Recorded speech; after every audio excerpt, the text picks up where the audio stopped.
record. Well, welcome to the February 18th, 2025 session of TAPR-HamSCI technical session.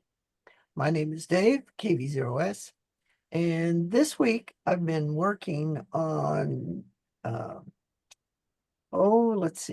been trying to build some 3D printed parts and um, mount some radios in a box to take to Dayton with me. So that's what I've been spending a little time this week on, and either taking my wife to doctor's appointments or going to doctor's appointments myself.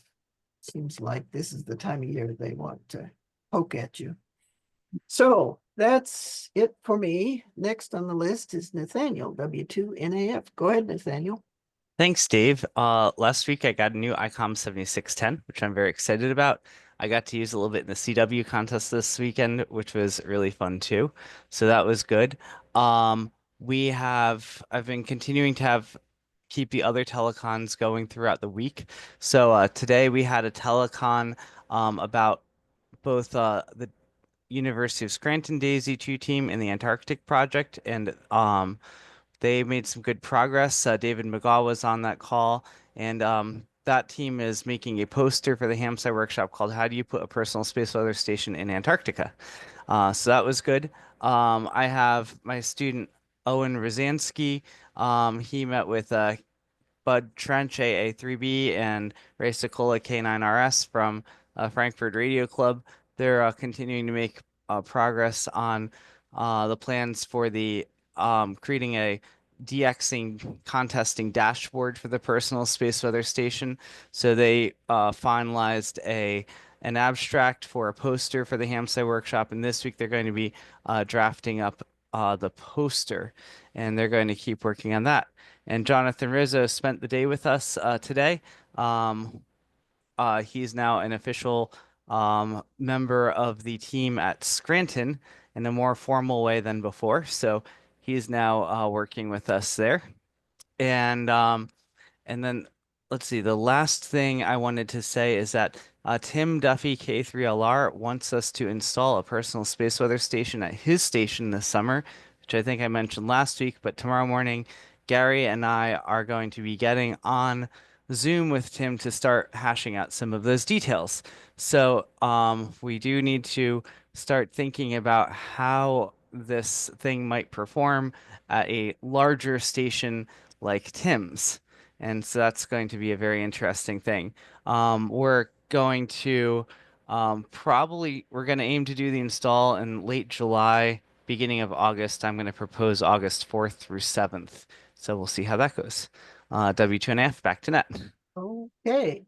Next on the list is Dave, KD0EAG. Go ahead, Dave. Nothing really to report here. Nothing you all want to hear about. So that's it for me. Okay. Next on the list, we have Dave Julian, WB9YIG. Go ahead, Dave. Oh, good evening, folks. Not much going on here. Just got my generator serviced in preparation for our next winter storm tonight, or tomorrow night rather, and been beating my head against the Raspberry Pi. So other than that, that's all I got. Back to the net. Okay, and next on the list is Dave New, N8SBS. SBE. Geez, I'm still doing it. I'm sorry. Like, that's all right. It's But I got the N right this week. right. Subacute bacterial endocarditis. Yes. Yeah. Okay. Well, we're doing good here. We finally managed to chase COVID out of the house, so I'm no longer having to sleep on the floor in the ham shack. I'm the only person in the house that managed to not get it, so I will be happy for that. And we're going to have some pretty cold weather here the next couple of days. So I don't think I'll be out working on antennas, though I need to do work on antennas. But I think that's pretty much about it. So back to Net, NASB. Okay. Well, I congratulate you on your good luck. Next on the list is David McGaw. Go ahead. Good evening. Yes, Nathaniel mentioned we had a good meeting about the Antarctic project and thinking about how we would get equipment down there without people being present, not sending our people, and continuing to work on things here. We had an interesting little snowstorm, and now we got the windstorm, and weather is interesting this year. A little more cold and a little more snow than we've been getting. And continue to work on plans for our cinema and movie project, but a little concerned about whether funding will ever happen for these things. But time will tell on that one. I guess back to Net.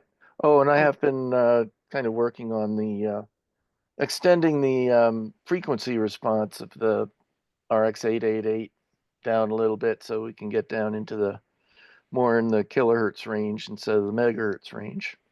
So yeah, back to Net. Okay. Next on the list is Clint, KA7OEI. Go ahead. Okay, well, I just barely got in here. Been fighting a problem. We changed at the Utah SDR the CW skimmer to a virtualized machine, and it ran for 2 days and then fell over and caught fire in the swamp. So we're one of the local correspondents up there running out there and back to the site and having to reinstall Proxmox and see what we can figure out happened. But I'm still working on the presentation for this coming Saturday about citizen science and software-defined radio, and I'll probably be picking a little bit of brain to get more details on the more recent stuff that I haven't, that's coming up. So stay tuned for that. Back to you. Okay. Next on the list is Dave, W6OQ. Go ahead, Dave. Okay, good evening, everybody. I'm just here to see what I can learn. It was a sunny day in California. Oh, right. There we go. Yep. Next on the list, let's see, would be Doug, KF0PCW. Go ahead. Mike muted. There you go.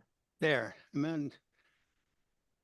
Oh, good to see you folks. I'm glad I was able to attend tonight. I usually have meetings on Mondays, so I'm glad to be back. This week has been pretty hectic for me. I'm in the midst of a move, and that's one of the more traumatizing experiences. So I have way too much stuff in too small of a space, and it's hard to get rid of it. Yep. So, but I got some great news this week. I have a new call sign. It's November 0, Mike. Oh, very nice. And I was really pleased. And I feel a wee bit embarrassed because this next weekend will be my first anniversary of getting my ham license. But one thing, I'm just very happy to have found this field and enjoying myself and finding this group. And I'll be coming to the workshop in March. So I made that decision. I'm very happy for that. So You need to back to update Ned. your, Doug, you need to update your Zoom name with your new call sign. Yes, I was trying to figure out how to do that. I think I have to get a new email, or am I able to do so within the Zoom? Actually, there's some, there is I'll at the figure it out. beginning. In your individual, the box, the window where your name is, in the upper right-hand corner, there are 3 dots. And if you pull down on there, one of them says rename. I see that. Click on it. You also just want to go back to your profile when you're offline, and you Yeah. can change it to be permanent. Thank you so much. I will do that Very- forthwith. Back to Ned. Okay. Next on the list is Elmer. Go ahead, Elmer. Good afternoon. I actually don't have that much to add because I was on the road doing some visiting with my brother. So we're back in the shack this week. I see you have a K9Q web running in the background. Actually, 2. Okay, very good. The station's set up for Rob Robinette to do his development on. So one is running 16-bit, the other one's running float, and I have N6GN's SAS on the roof doing a wind test right now without guy wires. So both the antenna masts have survived over 50-mile-an-hour winds without guy. Well, very good. So is that it for you? Yes. Okay. Next on the list is Eric, KL7AJ, and he said he had no microphone, so welcome, Eric. And next on the list is Gary, AF8A. Go ahead, Gary. Yeah, good evening, everyone. I'm stopping in for a couple of minutes. Just walked away from the hockey game, U.S. versus Sweden. It's a big tournament, international tournament this weekend. Been working on a few things, mostly the HamSCI website. I'm starting to put together the workshop schedule. It's not public yet. We still got some work to do. I wonder if I could take a second and ask Nathaniel a quick question, and I'm going to go QRT. Nathaniel, the people that we've accepted are going to have for posters, should I send those folks an email so they know that they're accepted and they should start working on their posters? Yeah, that would be great. And do you have the poster template if in case they need one? No, I would appreciate that too, because that was the other thing I was asked for. Sure, I will send you a link that you can send. All right, that's it. I'm back to net. Once I've got that, I'm going to head off to the hockey game. So have a good week, everyone. Okay. Thanks, Gary. See you tomorrow. Yep. So next on the list is Joe, W7LUX. Go ahead. Well, good evening, everyone. Not much here, just everything from a little bit of snow to balmy weather. And both of the grapes are still sending information in. Thanks, Dave. Okay. Let's see. Next on the list is Jay Schwartz, WB8 SBI. Go ahead. Well, good evening, everybody. Not much really new from the Detroit area, just hunkering down to get ready for another cold snap. And just as we got all dug out from some white stuff that fell on the ground this past weekend, nothing new ham radio wise. Oh, I know. I joined tonight's meeting 2 or 3 minutes late. Was there any updates about if registration is open for the HamSCI conference that we can register for that? Is that available yet? I believe it is. And I Okay. think I know that an announcement has been drafted. So I'm looking on the website. Okay. We still have the abstract submission. Okay, maybe the registration is not posted yet, but it will be coming extremely soon. I know they have tested the payment system, and I know that Ed F. Check has drafted up an announcement about the abstract or about the registration being open that will be sent out within the next few days. So it looks like the Okay. website's not quite up there yet, but it's very close. Very good. Thank you. Oh, Also, Nathaniel, since I've got you here, Could you please pass along to the food committee for the meeting that if some of us have dietary restrictions, so lots of sugar, lots of carbs for breakfast is not a good idea for us. If we could get a protein-based meal for breakfast, that would be very much appreciated. Okay. I think when the registration comes up, uh, you should be able to enter something in the registration. I'm honestly, I'm not the one who's handling the food this year. So, so I have to try to pass that message on to Gareth Yeah, and Ryan. yeah. Would you please do so? Yes. Very good. Other than that, I hope everybody is doing well. Stay warm, stay safe. Back to Nick. Okay. Next on the list is Jonathan, KC3 EEY. Go ahead. Hi, everybody. I had quite a busy week. I've been working with Michael on because he has some interest in constructing a VLF system at his site. He was telling me that it's quite the ideal site. Michael, I hope that I've given you enough information, hopefully not overloaded you or too much. And if you would like to continue with this, I would like to make a request to use some of the open session time to discuss any questions and the general plan and things like that in constructing a VLF system, because I think it would be quite a good idea as almost like a dry run to see the feasibility of something like this, which I definitely think is possible, but just to kind of work out the bugs and understand some of the difficulties that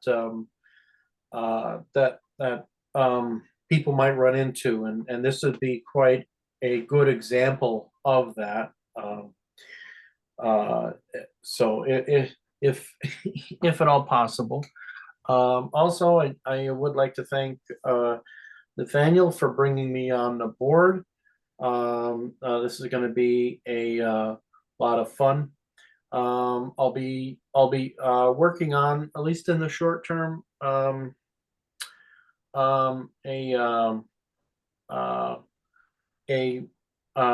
timeline to deployment, as well as a deployment plan for the VLF systems. I have to make sure that we can co-locate the VLF antenna with the other instruments, specifically the preamp of the antenna that's used with the RX 888. And so there's little things that I want to make sure that work well. Any sort of snags before we get out to full deployment. Hopefully, I'll probably shoot for possibly 3 to 5 systems. So also in the meantime, I'm going to be working on the 3 boards that are needed for the system: the VLF preamp, the VLF interface board. That's kind of like what the shack board is on the SA system, and a GPS board, which basically outputs a pulse per second signal that goes into the sound card, and it has some way to adjust the level, the amplitude, so you can adjust it so it's 80% of the sound card's full scale. So that'll be done either with a potentiometer or a voltage divider. And I also have to work on I want to work on the B field loop preamp. That's something that I've been putting off quite a while, but I definitely have to get it done. This will allow a 2-channel orthogonal loop VLF receiver, and the benefit to this is that we can understand the direction of the signals that are coming in, and we could also digitally steer the signal using signal processing. If, say, for instance, a signal of interests or a signal of interest is, has a bearing of 238 degrees, we could digitally steer the signal for the maximum signal maximum signal level. It's especially useful for amateur VLF transmissions too, and it also aids in a lightning location system. So that I do want to get finally spun up and put in service. Lastly, one more quick thing. For those of you who are interested in a embedded system to run Linux and possibly connect to an RX 888 to the Dell Optiplex 3000 Fin client. That's what I'm going to be using for the VLF system. Is that or the Wise 5070, which it's one is the previous generation of hardware. They are thin client computers that they could run Linux quite well. Their RAM could be upgraded. You could put in an SSD. I think they could run like a maximum of like 32 gigabytes of RAM. If you wanted to, you could run Proxmox on it. Many people do that. They use them for their home servers. I'm actually using mine for a surveillance DVR, one of them that I have.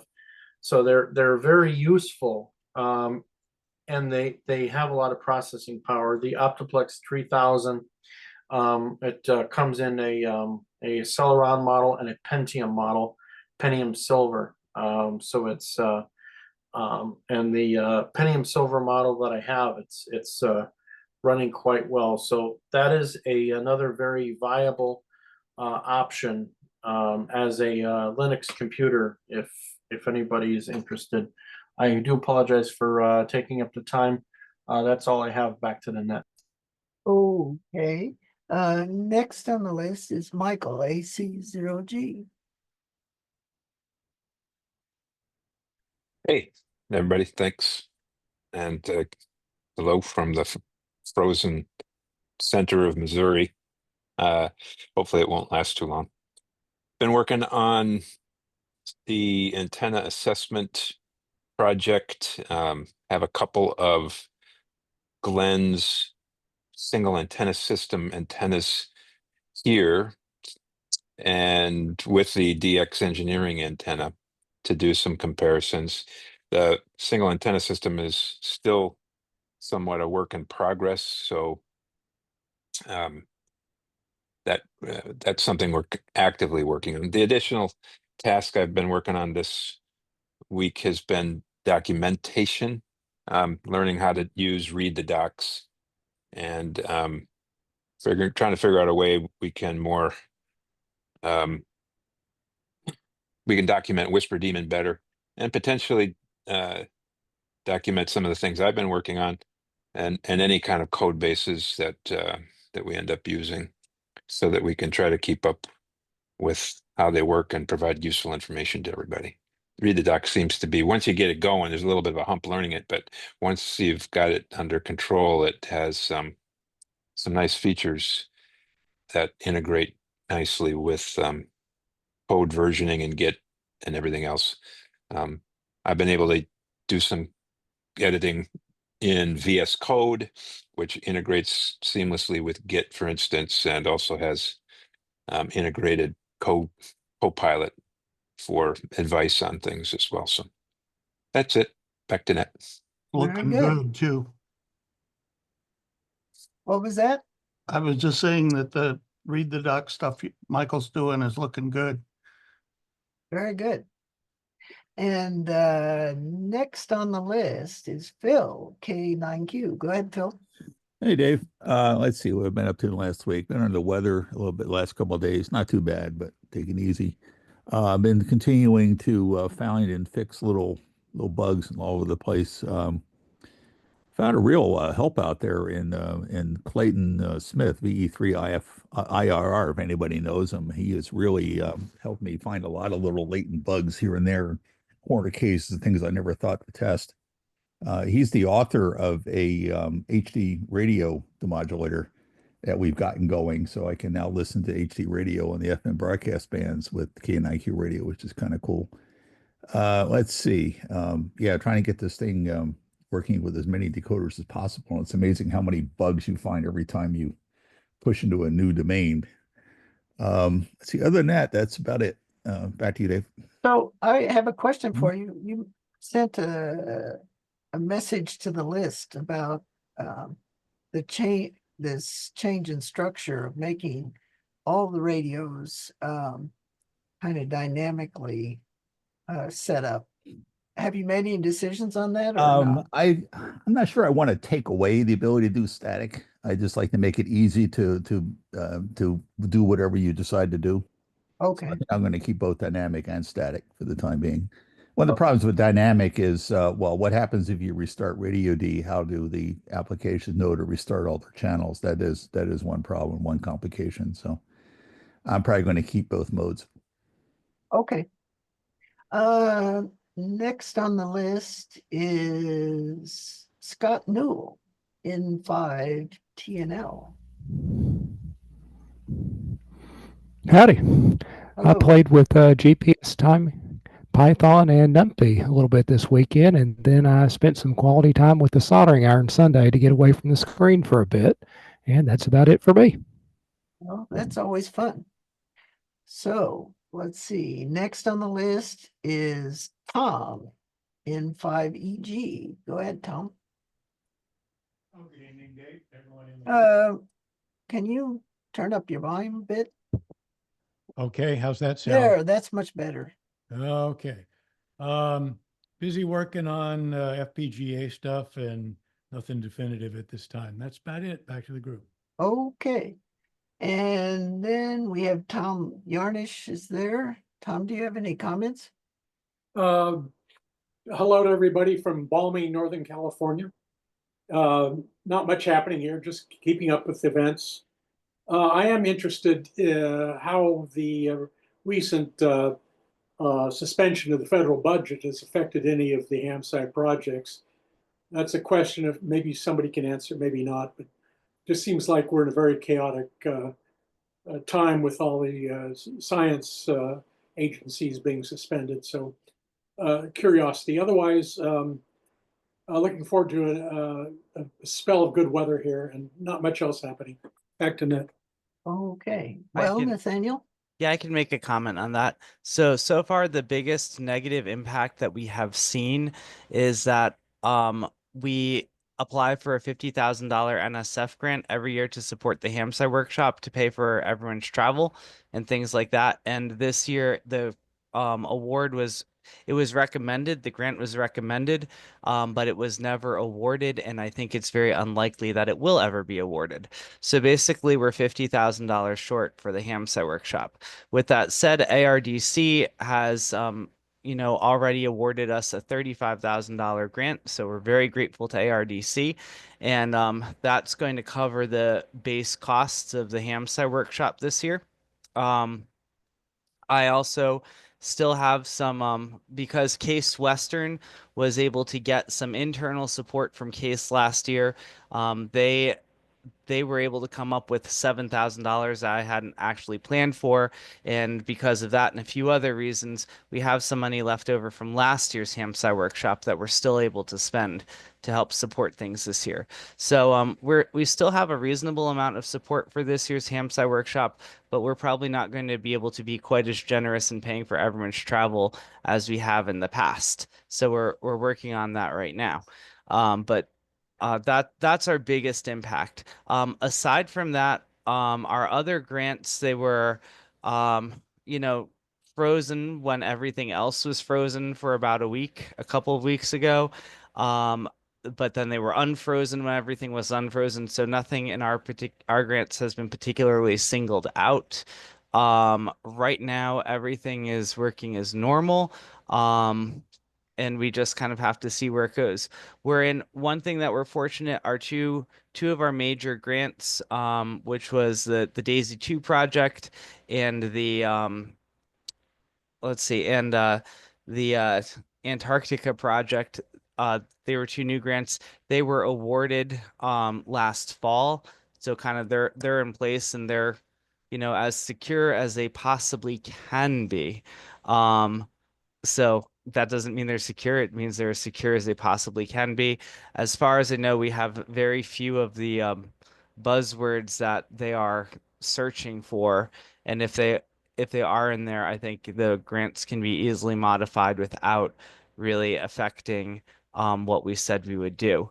And a lot of that's because I think our strategy has really been to focus on just when I write the grants, I write them as a science first approach. So we try to write the science questions. We try to um, everything is about addressing the science questions. Yes, we do a lot of citizen science and community sorts of things, but it's all written around a science and engineering focus. And so I think because of that, our grants should kind of pass through, hopefully without too much trouble. So that's where I think we are. Very good.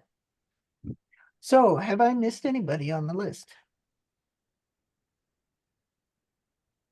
I think I called on everybody. Oh, Rob. Rob Robinette. I'm not gonna, I don't have a lot to say.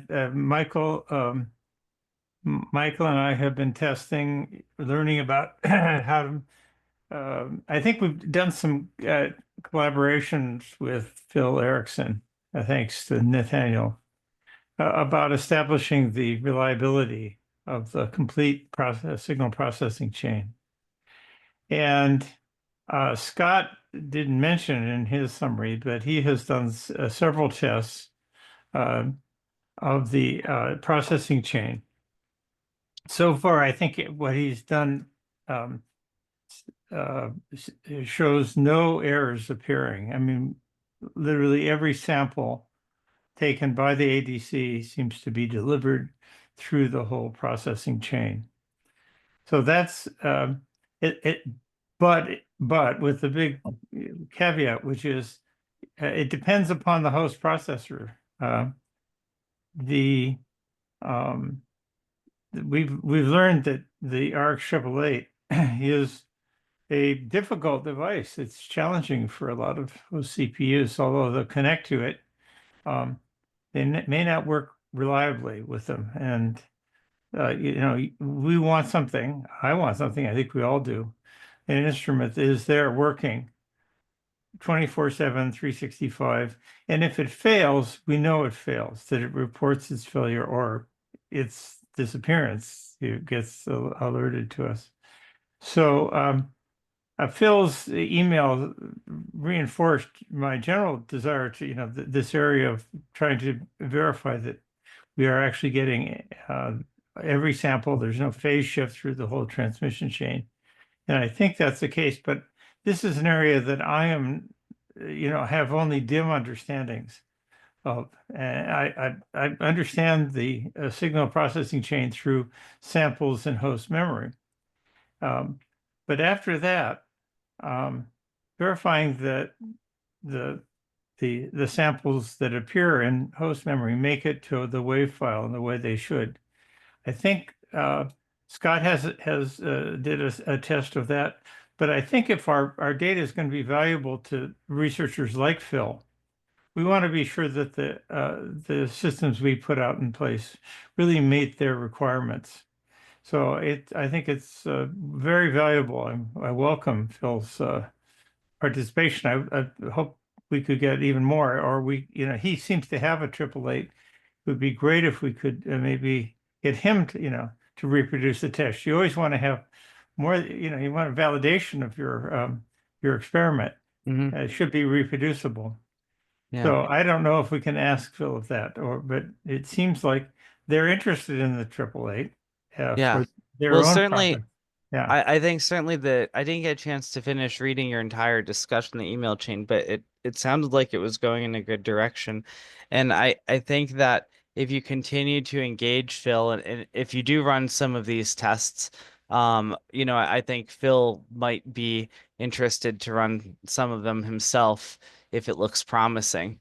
So, Yeah, he has this one of I think modulating AM modulating a carrier with the one PPS pulse, and I don't think that was a test that Scott was able to do. I should let Scott comment on what he achieved, but didn't have such a test setup. But it seemed like we had talked in the past about calibrating different, multiple receive channels, and Scott has been, I think, put a 1 PPS signal into the input of a 888, which is as definite as a doornail at those low frequencies. But Scott was able to see the effects, the harmonics up through the higher spectrum. So he was able to. Scott, can you? Well, I don't know. We can go into this in discussion, but I'd really, to me, this is my greatest area, the last frontier for the whole receive hardware and software project, is to make sure that it works completely reliably. do you think does some of your work suggest that we may have to pair the RX 888 with very specific CPUs or hardware configurations, computer configurations? Well, there are certain configurations that are very difficult, Mm, and in order to get them to work, you have to go in and study them and measure them. I mean, mm, we're talking about at 64 megasamples, that's 128 megabytes per second coming through a USB cable. I mean, getting all of that data reliably through that connector and all of the drivers and so on, it's amazing how reliable it is. I mean, there's USB itself. I don't think the transfers we use include any data integrity checks.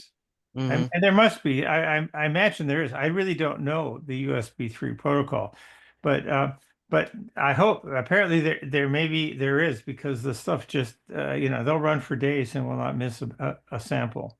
Hmm. So that's the good news. But right now our conclusions are inferential. I mean, ideally you'd put a timestamp on every sample as it came in. Right. It was driven by the GPS clock, and that sample timestamp would propagate through the whole transmission chain and Right. allow validation at every step. But Yeah. but we don't have that, and I don't think we're going to. Franco put out an email saying, that the samples from the 2208 go through a DMA engine, and basically there's no opportunity for processor intervention Mm, on the samples between the output of the A to D and the buffer and host memory. mm-hmm. So since there's no way to validate that it's working properly, what I put in and I think Scott has put some tests in to verify that things aren't broken. Try to Mm-hmm. identify when IP packets are lost, or Right. things like that. And so far everything works, remarkably. after a few, tunings of Scott's version of PCM record, uh, it runs for days. I mean, it'll run, we can get more than a day. And by which point I restart them because I have some new feature in the software. But we'll need long-term tests, and somebody, I think, to do these as experiments. I hope that somebody else would run similar experiments or look at it from a different perspective than mine. But I think what we've incorporated into the software is, and Phil has contributed to this, Scott a lot, and me. We all, at each step in the transmission chain, you do what you can to make sure that the data hasn't been corrupted. And if it has been, then you need to tag the data so that whatever you derive from it, at least it indicates that there's been some kind of an error or perturbation. And I don't think we're having done that exhaustively, but I think that I think we have a lot of that in place. Anyway, I haven't had any scientific direction, so this is my stab at what you scientists would want out of the data and what will make it valuable long term. Yeah, no, I think this is good. I think Phil's taking you know, taking very careful care to be concerned about those individual samples. So no, I think this is a good thing to do. Yeah, well, it's on something on the path to I'm sorry, I didn't have the microphone down. The phase accurate, multi input, phase synchronized antenna, receive system, and I think Phil's done some work in that direction with a new receiver SDR, starts with an F, photo or something like that, and Phobos. yeah. And I don't, in that receiver, it seems like they've done the synchronization part for you. I mean, in the receiver, uh, I don't know if you've had to add code to the Radio D K9Q radio to synchronize multiple incoming streams. No, the front end just happens to be complex, right? And Yeah, if you're using if you're using direct sample, then only one input is used at a time, so the other one Yeah. is available for you. It's just, Yeah. I mean, I've been handling complex front ends for a long time now. All you need is a front end that can separate the two channels. That's all. Yeah. Well, okay. Well, then in any case, I'm doing. I think we've seen good results. The orange pie still seems to be up to the task. The question is, it doesn't have a lot of growth room. So there's a trade-off there, It's Yeah, I like having I mean, so the orange pie is about $100, and it's a little more than that. The thing is, I don't, you have to factor in the heat sinks and yeah. it's I mean, why the B link seemed like a really good solution. Why are you going for the orange pies? mostly because of not so much the lower cost, because I don't think that's the primary consideration, but it's potentially fanless. I've got, let's see, is it here? Well, I don't know where I stuck it, but I bought oh yeah, here it is. I bought a heatsink for the orange pie from China that's pure copper. It seems to weigh about a pound, and it's fanless heatsink. Wow. But it's $30. So, Yeah. add that to the cost. On the other hand, there's no moving parts. So Yeah. in all engineering decisions, there's trade-offs, and Right. this is another one. So I think I continue to yeah, explore it, and doing so, it's been the canary in the coal mine because it's uncovered problems on it turns which out that, is really good. yeah. Yeah. So getting Whisper Demon and the 888 and KNIQ running on a Orange Pi has uncovered and allowed me and others to fix problems that we would have been very obscure on more powerful host processors. Yeah, no, that makes a lot of sense. This is the Wow. hunk of copper. Yeah. Anyway, I'm just experimenting. I have a Yeah. Because I really like I like the form factor of the B-Links. I like that they're a little bit more powerful machines. So, when I'm telling my student to Owen to go try to build this front end for the contesters, or if we're trying to, run the web interface on there, it's nice kind of having that extra power as available to you. And it is, yeah. and it's also nice with the B links that they are, in a well-designed chassis, and you, it all just is a little more solid, I think. So, Yeah, yeah. well, it's uh you're right, and I love the B-Links, and as the more I've learned by looking through all these different processors, Yeah. uh, the more attractive the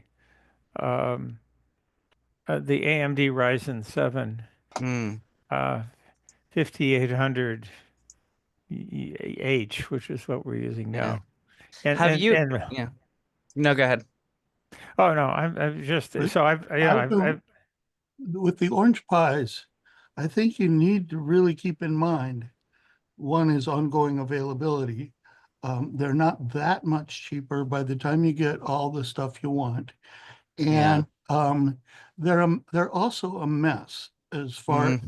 documentation, and I've been working with them intensely. And this is one right here. Yeah. There are, I think I've found 8 variants now, um, that with not counting the various memory options Hmm. that come soldered onto the boards. And there are at least 2 different boot mechanisms that have very different implications for setting them up in different ways. In Yeah. one case, they boot off of um, an onboard SPI flash that's soldered onto the board, and the other, they, or at least it stores major configuration in there. There's lots of good stuff in there. But this is a board for people designing a bigger a longer term product or a bigger volume product, than some of what we're doing. And probably if you're serious about it, you may want to get an NDA or whatever it takes to get them to talk to you. But I've been trying for several days just to use all various resources on various versions of the board. I've tried 3 of them so far, and I have another one coming. But there are at least 2 major different CPUs used on them. There's one that's much more stripped down, and then there's a more more powerful one, which actually came out earlier, but there's revisions all over the place. Mm. And so it's just a word to the wise on that. I like them. I like them to play with, and I think they'd be great if they work. But I've had lots of headaches lately from them too. Not on anything that's directly what you're looking at, but uh, but with certainly with the lack of documentation. So what there is often in somebody's blog somewhere who sorted it out.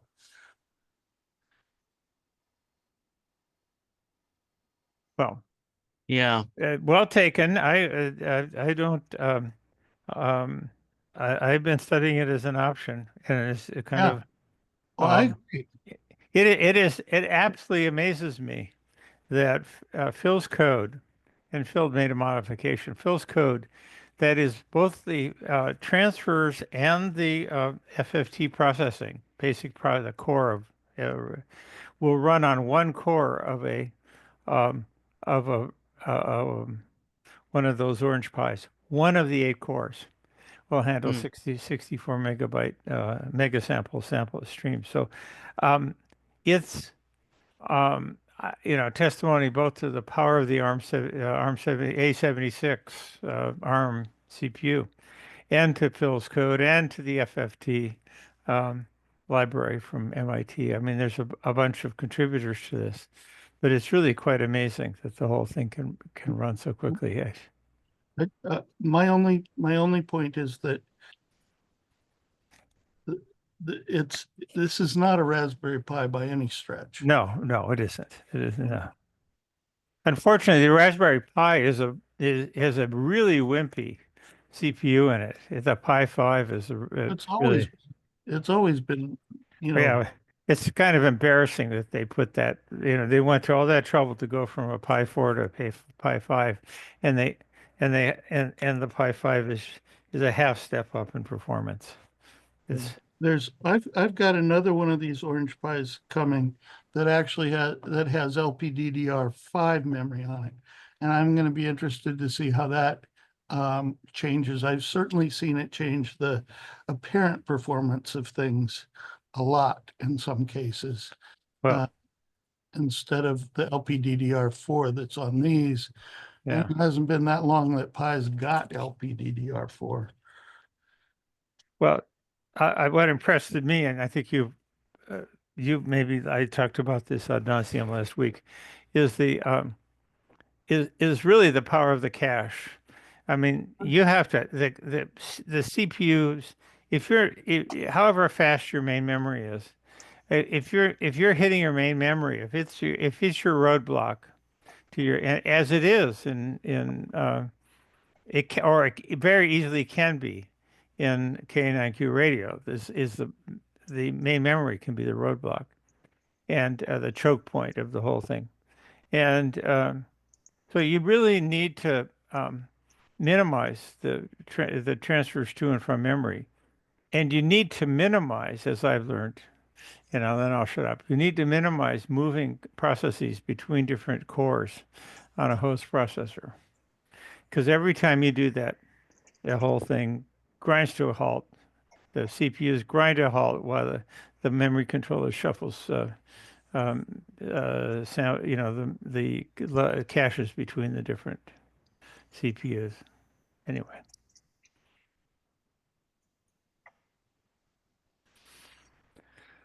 So anyway, it does surprise me.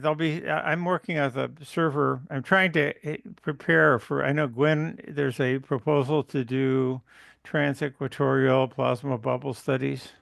Did I get that right? Yeah. And I think Gwen was talking about doing this from, we can do it from our transmitter in Costa Rica to, I have a receive site in Brasilia, one of the Whisper Demon customers. They don't pay me, but anyway, users. Fernando in Brasilia. And he bought a Xeon server, and I'm going to have a hard time getting it to a brand new Xeon server, and I'm having a hard time getting it to work fast enough with the K9 with RX 888. So I think so that was a message for Phil in his forum is there's a lot to CPU affinity that's really needed with K9Q. If you're going to run it, if you're going to run the 888 at 129. Yeah. Sorry, Jonathan just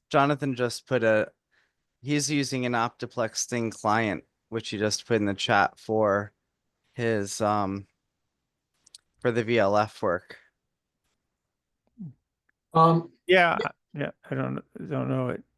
Oh yeah, I wanted to mention it because it uses DDR4 RAM. It's got 4 cores on the Pentium Silver, also on the Celeron. It is very low power. It is fanless. Yeah.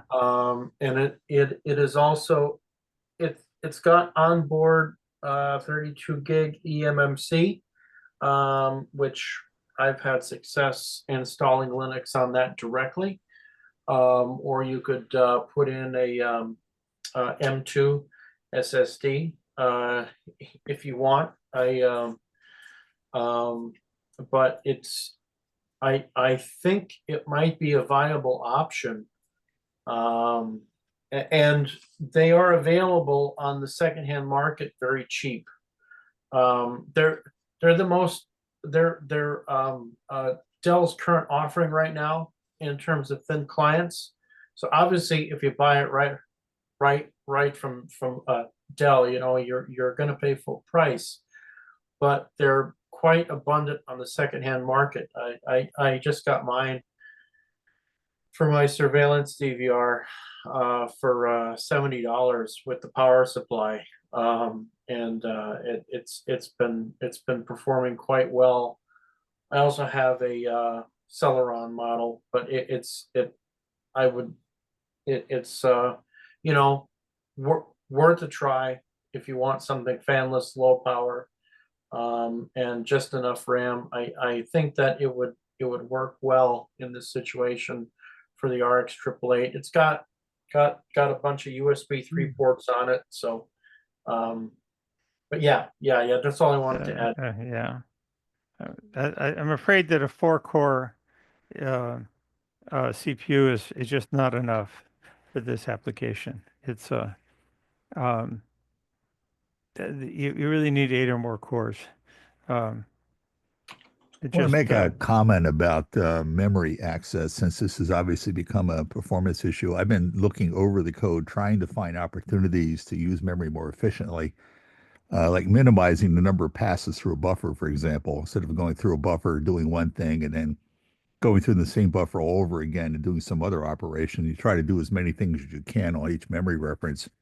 And I've been doing that mostly in the filter code lately. I recently redid the Spectrum, the filter code and the Spectrum code to be a lot more efficient, I believe. I have been using a pseudo filter that basically made a copy of the segment of the spectrum you would look at, then ran through that to compute the spectral density, and that was inefficient. And over the last couple of days, I have made it a lot more streamlined. So you may notice the spectrum code running faster. Um, I'm also looking at doing some little more, some revamping of the way the filter works internally. Hopefully, this will not change any, at least it shouldn't change their external behavior, although it might make it faster.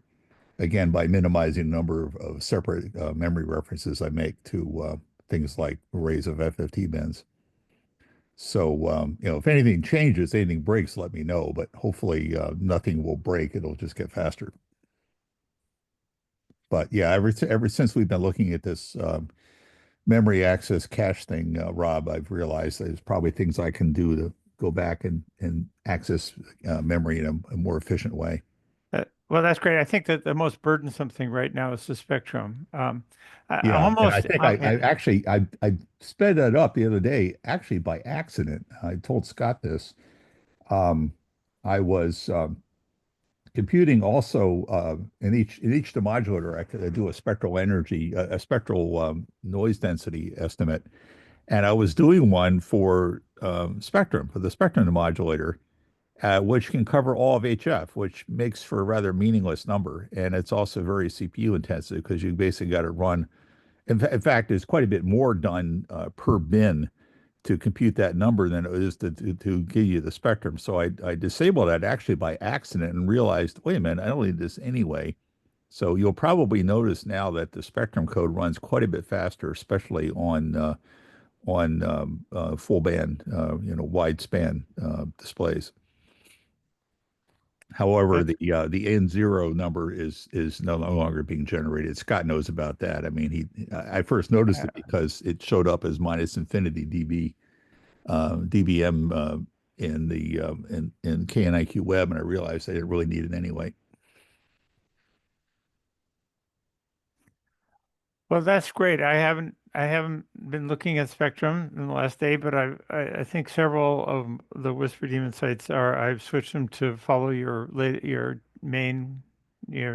commits as well as Scott's. I Okay, know. yeah, I'm a little leery there because there's several different well, the way I do Spectrum now, it like I said, it should not make any difference. You should not see any changes other than maybe speed Yeah. ups, but it's always possible to introduce a bug in some corner case.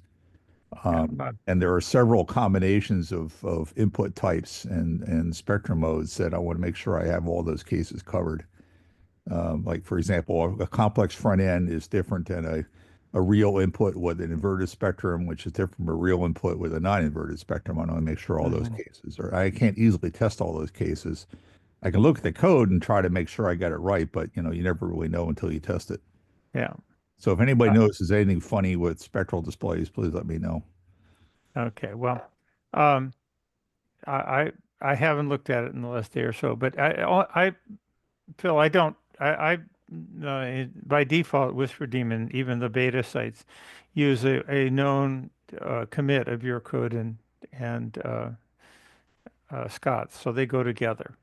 And so every time Scott posts something, he puts in his GitHub uh, uh, comments what commit of yours his code works on. So I make sure that those Whisper Daemon specifies that those are the two versions commits that are Okay. loaded Problem is, and I run. never know exactly what you're using. Well, I could print it But out for you if you no, want. no, I no. don't. I mean, I don't know exactly which pieces of my code you're using. So when I change something, Yeah. I don't know whether it's something you're depending on or not. There's almost nothing anymore. I mean, it's radio D and it's the features. I Well, mean, yeah, but I mean, for example, Spectrum. I don't know whether you use well, Spectrum that's other yeah. than I mean, who's using Spectrum now other than well, two applications I know of. One is K9Q Web, and the other is AutoRX, which is the radio sound decoder because it Yeah. watches for signals and then analyzes and puts decoders on them. Yeah. Yeah. So those are two applications I know of. If anybody else is using it for anything, please let me know so I can make sure I don't break it. Well, yeah. I haven't noticed any problems with your code for Okay. our uses. It's been Again, it depends on the front end you're using. The direct sample front ends have real outputs that are with right spectrums are right side up. The AirSpy R2 has a real output spectrum which is inverted because it uses a high side injection tuner. And there are probably, let's see, then there are complex front ends where the 0 point can be right in the middle. And right now, I can't easily test that one because this KNIQ Web doesn't know how to handle anything other than like an RX888 right now. It really needs to have its assumptions changed about what kind of front end it's dealing with and what frequency range it's covering. Then it'll I've be been much trying easier. to I've been trying to minimize the amount of work Scott does. I mean, because there are a lot of general purpose SDRs out there, and I just wondered has anybody worked on I think the SOAPI was the most promising. Has anybody done any work with the SOAPI API interface? And Somebody, I think it was Clayton Smith, told me he's been working with an experimental SOAPI interface. I haven't played with it yet, but it's on my list of things to do. well, I think that would be good to because for I've encouraged Scott to minimize the challenge and optimize his spectral display. I think he's been working with Glenn to optimize it for for investigations of the receive site and investigations into the impairments that might be introduced by ground loops and other things. And rather than to offer something that would be an alternative to SDR Sharp or whatever these consoles are that people like. Seems those do their thing. There's multiple flavors of those, so I don't think Scott needs to try to reinvent that. But boy, for what we do with Whisper Daemon and to optimize the receive site for the Daisy project and to monitor it, Scott's code is just great.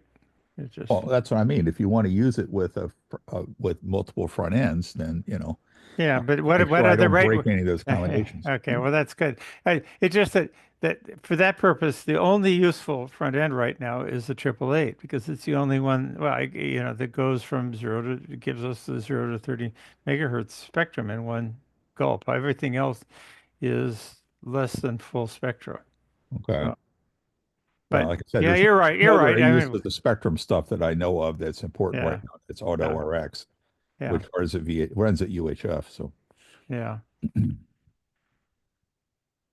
Well, Have you have you noticed any impacts from like the tariffs or anything like that? Trying to order RX 888s or any other associated hardware? I haven't placed an order.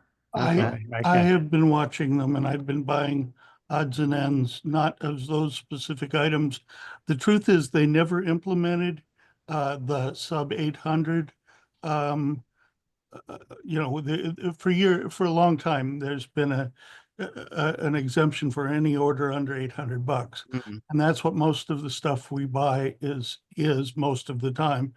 And so the tariffs that exist and have for several years don't kick in until you hit around $800. That was, supposed to be one of those big fiats that was, mm, day one or something, but it didn't happen. And I've been steadily getting things from China, just like always, a little faster perhaps, because they do mm, seem in a bit of a hurry to make me yeah. happy. But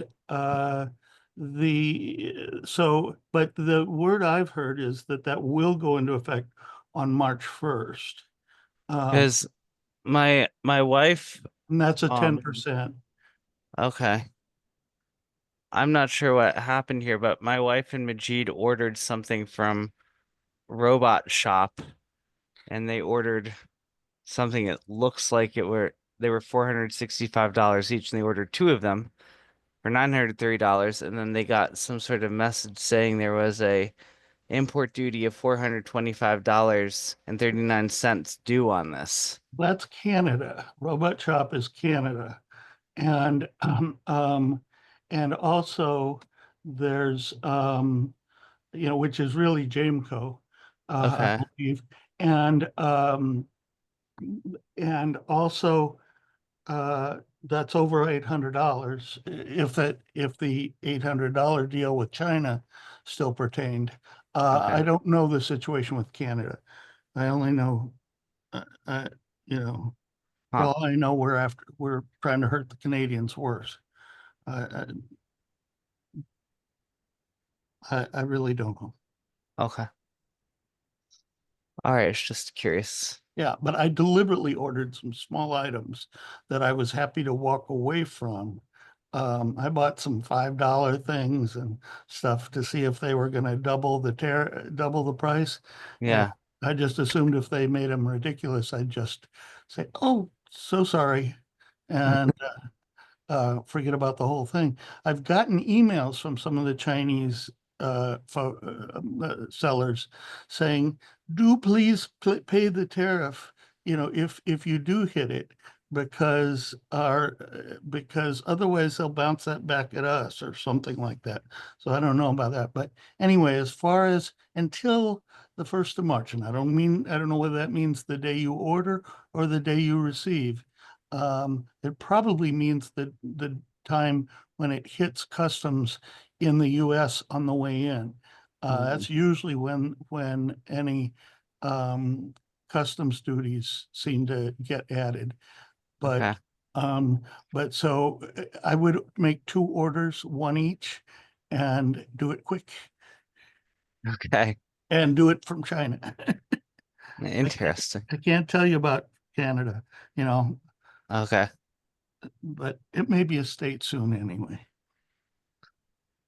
Okay.